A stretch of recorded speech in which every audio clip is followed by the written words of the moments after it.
Doctor speak talk show में आप सभी का तहे दिल से स्वागत करती हूँ। डायबिटीज के हानिकारक प्रभाव को कैसे करें मैनेज, जानिए भारत के एवं कोलकाता के जाने माने डायबिटोलॉजिस्ट डॉक्टर मृदुल बेरा जी आज हमारे साथ है।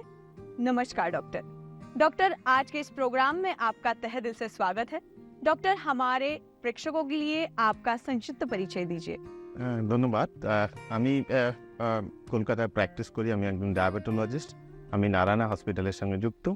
আমি ইন্টারনাল মেডিসিন প্র্যাকটিস করি এবং যেখানে আমার প্রচুর পেশেন্ট হচ্ছে যে ডায়াবেটিস এবং কার্ডিওলজিক্যাল কমপ্লিকেশনে বলে। आप डायबिटीज मैनेजमेंट करने के लिए क्या संदेश दोगे? খুব গুরুত্বপূর্ণ প্রশ্ন। এটা হচ্ছে যে আমাদের জানা উচিত, কারণ অনেক ডায়াবেটিস রোগী, কারণ আমাদের তো ভারতবর্ষের মধ্যে মানে পৃথিবীর মধ্যে আমরা তো second rank. Diabetes is the diabetes, আমরা ওয়ার্ল্ড ওয়াইড বলি যে India is the diabetic the world. By prevalence আমরা অনেক সময় এগিয়ে আছি চায়নার থেকে, কিন্তু টোটাল নাম্বার যদি ধরি তাহলে হয়তো চায়নার আমরা পরেই আমরা আছি।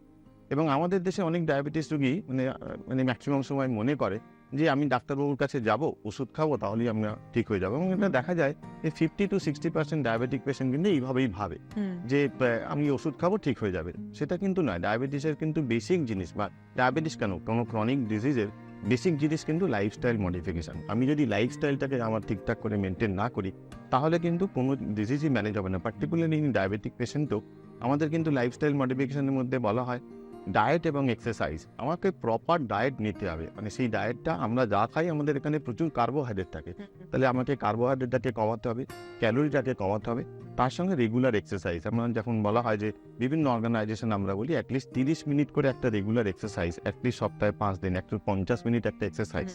তাহলে ডায়েট এবং এক্সারসাইজ অ্যাপার্ট ফ্রম আমরা যে মেডিসিনগুলো খাই, তাহলে এইটাই আমার মেসেজ যে কখনো সমস্ত ডায়াবেটিস পেশেন্টকে আমি বলবো যে ডায়াবেটিস ম্যানেজ করতে গেলে শুধু ওষুধ নয়, তার সঙ্গে আমি লাইফস্টাইল, তার মানে ওয়েট, এক্সারসাইজ এবং তার সঙ্গে ওষুধ যদি আমি করতে পারি তাহলেই আমার কিন্তু প্রপার ব্লাড সুগার কন্ট্রোল থাকবে, এবং তাহলেই কিন্তু আমরা ডায়াবেটিস যে বিভিন্ন কমপ্লিকেশান তাকে আমরা প্রিভেন্ট করতে পারবো, রোধ করতে পারবো। কারণ ডায়াবেটিস রোগী সুগারের জন্য মারা যায় না, মারা যায় তার বিভিন্ন কমপ্লিকেশানের জন্য। সেই কমপ্লিকেশানটাকে আমাকে কমাতে গেলে ডায়াবেটিসটাকে ভালোভাবে ম্যানেজ করতে হবে, এবং সেটা তখনই সম্ভব যদি ওষুধ তার সঙ্গে লাইফস্টাইল মডিফিকেশান ঠিকঠাকভাবে করা।